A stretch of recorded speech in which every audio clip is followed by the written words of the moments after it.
If each of you were a senator in the 1850s, where would you align yourself as it relates to Clay or Calhoun or Stewart Webster? Where would you align yourself quickly, and why? I would align myself with Senator Henry Clay just because I feel that his ideas on the issues of slavery and his proposition of the Missouri Compromise and the Compromise of 1850 were really beneficial to the Union, and I agree with how he looked at the issue of slavery.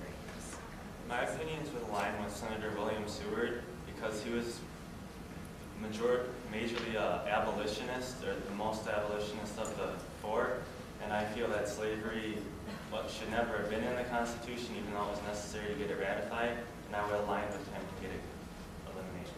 I would align more with Webster, not because of his slavery or his slavery views, but more because of his want to keep the country together as a union.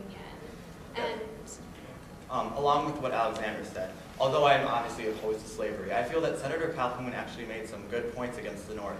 In his speech against the Clay Compromise, he argued that the North was taking up too much land. 3/4 of the land that had been taken since the Constitution had gone to the North versus 1/4 to the South. And the Senate was now no longer in equilibrium. He identified 20 northern states against 14 southern ones, with Delaware being neutral. To add to what Herschel said, this problem arose when California was admitted into the Union in 1848 because it upset the balance of free and slave states in the Senate, and there were more free states in the Senate and in the legislation.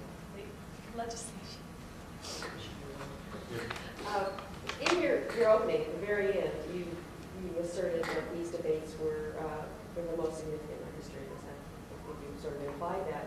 But compared to what? What other debates have we had, and why are the debates in the 1850s the most significant? It goes.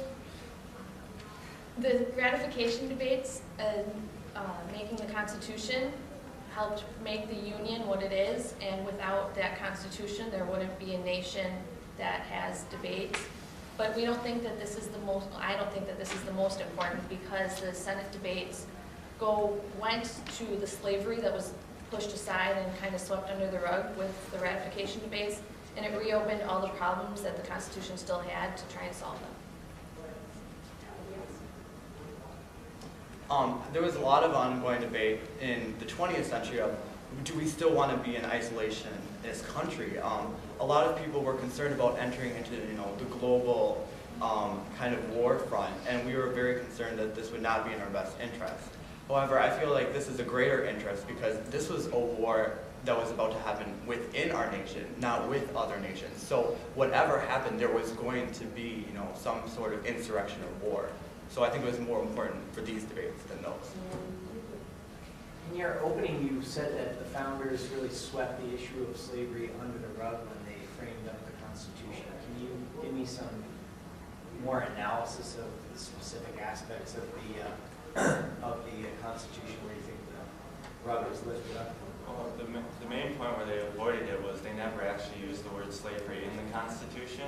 So they knew it was wrong, and they didn't want people to see them as wrong, so they didn't want to actually put the word in there and make them look wrong, yet they didn't get rid of slavery. And another issue is that many of the founders thought that the issue would resolve itself.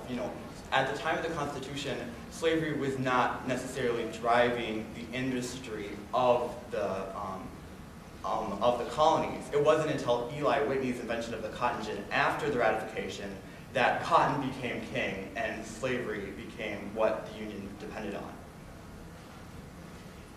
You mentioned the Dred Scott decision of Chief Justice Roger Taney. He thought that would resolve the conflict over slavery. Why, in fact, did it inflame as opposed to resolve the conflict? I would say that one of the main reasons that it inflamed the conflict was because they referred to Dred Scott and slavery as property that you own, and that kind of goes against the fact, the Declaration says all men are created equal, while Taney Court is saying, no, this man is property, he's not anything worth talking about. Since this is the Lincoln Bicentennial question, I think we should mention it somewhere along the line here.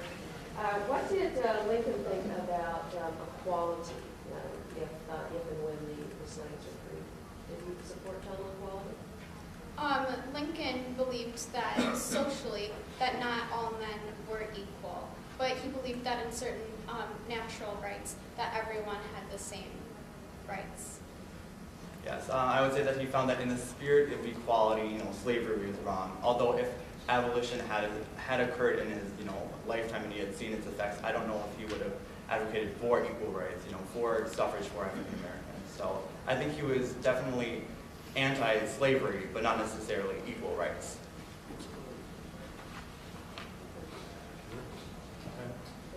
Why did permitting the people of a territory to decide for themselves whether or not to allow slavery prove on?